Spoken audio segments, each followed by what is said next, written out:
Salut les amis et bienvenue dans cette nouvelle vidéo, plus précisément cette nouvelle présentation. Si aujourd'hui vous recherchez un vidéoprojecteur de qualité qui vous permettra de projeter des films, des séries et pourquoi pas des matchs de foot, si jamais donc vous souhaitez avoir le meilleur vidéoprojecteur, les amis, cette vidéo va fortement vous intéresser car vous l'aurez compris, donc je vous ai spécialement déniché pour vous le meilleur vidéoprojecteur. Il s'agit du vidéoprojecteur de la marque ViewSonic. Un projecteur de 3500 lumens qui va vous permettre d'avoir une très bonne qualité d'image avec une très belle résolution à 1080p. Je précise avant tout que vous retrouverez le lien du projecteur en bas de la vidéo dans la description pour y accéder directement. Si jamais vous souhaitez, donc pourquoi pas le commander ou alors savoir plus dans le détail ses caractéristiques. Et maintenant que cette petite intro est faite, on va pouvoir donc attaquer avec la présentation de ce vidéoprojecteur. C'est le vidéoprojecteur, donc, comme je vous ai dit, de la marque ViewSonic, un vidéoprojecteur standard qui va vous permettre de projeter une qualité d'image de 1080p et il faut savoir que la résolution c'est du 1920 x 1080.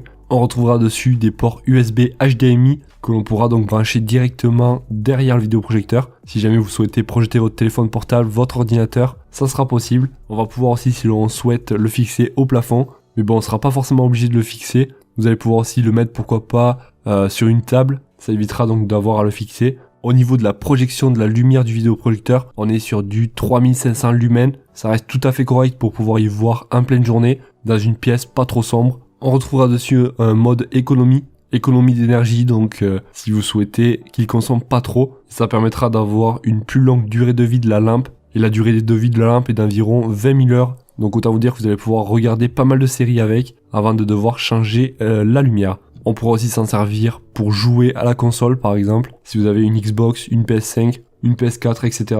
Ça sera possible donc de la connecter directement avec le câble HDMI. Comme vous pouvez voir, il est quand même assez compact. Et en plus, on aura une petite télécommande donc pour pouvoir le commander à distance. Du moins pour pouvoir l'allumer et l'éteindre, monter le son, etc. Voilà, donc un des gros avantages, ça va être sa clarté et donc son éclairage de l'image qui, donc même dans les endroits assez éclairés, on y verra donc quand même parfaitement bien. Et ça, c'est pas sur tous les vidéoprojecteurs, ça sera le cas. Celui-ci, donc on y verra super bien. On aura aussi donc des couleurs plus vives, très réalistes. Et on pourra donc monter ou descendre l'image de 5% pour pouvoir régler parfaitement l'image du vidéoprojecteur. On aura aussi un affichage immersif en 3D. Après voilà, je vais pas trop rentrer dans les détails. Je vous laisserai regarder ça par vous-même. Je vous mettrai un petit support de vidéoprojecteur en bas de la vidéo dans la description si jamais ça vous intéresse. On notera avec client qu'il s'agit d'un vidéoprojecteur qui fait très bien le job, un appareil de bonne qualité, de très bon contraste, une très belle netteté et une belle fluidité d'image. Un très bon produit pour sa gamme de prix, le meilleur je dirais. En plein jour et avec le soleil de dos, la luminosité reste bonne. Les amis, on arrive à la fin de cette présentation. Pour rappel, donc vous retrouverez le lien en bas de la vidéo dans la description si jamais vous souhaitez en savoir plus sur son prix, ses caractéristiques. Si vous avez des questions, je répondrai à vous aux 10 premiers, on va dire, commentaires. N'hésitez pas donc à les poser. N'hésitez pas à dire ce que vous avez pensé de la vidéo. Et moi, je vous souhaite de passer une excellente journée, soirée. Et je vous dis à la prochaine. Ciao, ciao.